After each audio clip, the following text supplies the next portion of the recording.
Kipp in the house? Yes. I says Kipp in the house? Yes. Then give me a beat. Can't hear you. Every early morning at the Kipp Academy in Houston, Texas, the school's 30-year-old principal, Michael Feinberg, gets his 5th grade students up to speed with some rapid-fire geography drills. Santa Fe, Phoenix, Sacramento, California, Salem, Oregon. Juneau? I know. What do you know? Meanwhile, at Kipp's sister school in the South Bronx in New York, 30-year-old Principal David Levin is getting his students going with some remarkable good news. The Kipp Academy has been named the highest performing middle school in the entire Bronx. Congratulations, Kippsters. Kipp is public school for 5th through 8th grade, middle school. And whether in Houston or the South Bronx, Kipp is proving that with hard work and the right kind of discipline, children from poor minority neighborhoods can perform every bit as well as the most privileged middle school students across America. What Kipp proves is that there's no more excuses, that the school down the block that has to answer to the district for why their test scores weren't what they should be can no longer say, well, what can we do? Look at the kids we have. You know, they can do something. It's not necessarily that you're going to be the highest performing school in Texas, the highest performing school in the Bronx. It's that if you make a commitment and you teach in a high-quality way, your kids will improve. The students at Kipp are predominantly black and Hispanic, and almost all of them come from poor families, the kind of kids who've somehow never been expected to succeed at school. But don't tell that to Feinberg or Levin. There are no shortcuts. You're here at 7:25, you stay until 5, you suffer through 2 hours of homework, you come on Saturdays, and you come during the summer. Feinberg and Levin say the formula is simple. More time in school means more time for reading, more time for math. It's not rocket science.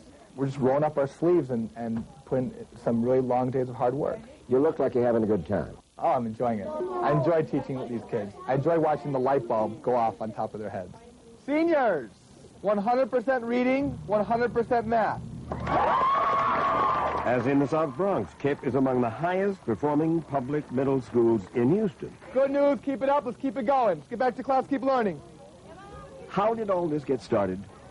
Feinberg and Levin started Kipp back in 1993, while they were working as first-year teachers in Houston's elementary schools. Frustrated at seeing their students getting lost in that city's chaotic middle schools, they decided to create their own public school program. Today, Levin has 285 students. Like most public schools, Kipp accepts any and all students on a first-come, first-served basis. It is free public education with just one proviso. Every student, every parent, and every teacher must commit to Kipp's regimen of long hours and hard work in writing.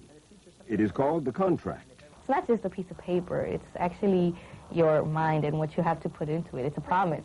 Paula Chavira, Rocio Mendoza, and Kenneth McGregor are students at Kipp in Houston. What's in that contract?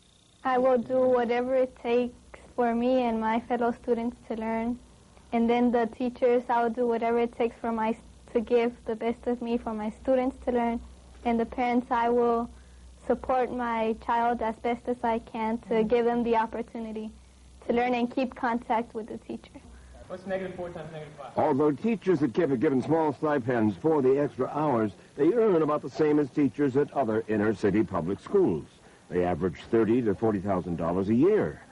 They join Kipp for the chance to teach motivated students in an ordered, disciplined environment.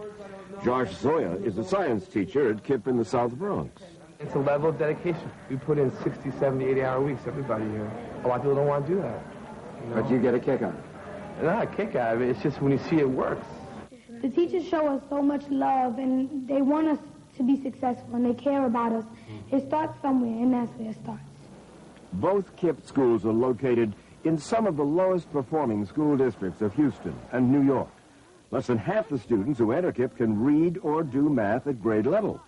So the teachers have to use the long school days to help them catch up. And catch up they do. Can you count by sixes? Yeah. Do it. The students who use rhymes to learn their multiplication tables in 5th grade Now what are we going to do to the left side of the equation? are doing high school algebra by the 8th What should you grade. do with that -4? And the teachers take the same approach to reading. Since many students are children of immigrants, Lots of them start KIPP with only the most basic language skills. Picturesque. Picturesque. Picturesque. But after 2 hours of English class every day for 4 years, they are reading 12 novels a year by the time they enter high school. And to shape it was familiar to their eyes. So That kind of intense learning would not be possible without strict discipline. And at KIPP, the standards for behavior are just as unrelenting as they are for academics.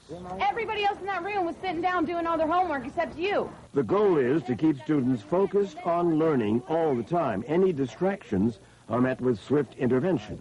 Whatever was going through your head to make you get that distracted, when it starts happening, you got to fight it. You got to fight it for yourself. You got to fight it for your family. You got to fight it for us. You got to fight it for the future Kippsters. You got to fight it for society. You got to fight it for your people. You promise to do that? Shake on it. Look at me and tell me I'm going to make that commitment. I'm going to make that commitment. Okay? There are discipline problems. The point is that's not acceptable. We don't let it foster and grow. We don't let it continue. At times, the discipline at KIPP can seem excessive. Why are you taking shortcuts? But Feinberg and Levin say it's the only way to keep their students on track for high school and college and away from the lure of drugs and gangs that claim so many of their peers. We have the students who, if they weren't in the structure that we've set up, would be the discipline problems. But in the structure that's been set up for them, they're performing at tremendously high levels. But adjusting to KIPP's tough love can be difficult, especially for students used to the lax discipline and low expectations at regular public schools. A lot of people are skeptical. They say, "Oh, fine, that's a good little experiment. It's a couple of 300 people here and a couple of 300 people there." But you can't replicate it. You can't do this kind of thing in a big school with 500 or 1,000 or 5,000. I think that people can do anything they want to do. And that's one of the things that we teach the students here.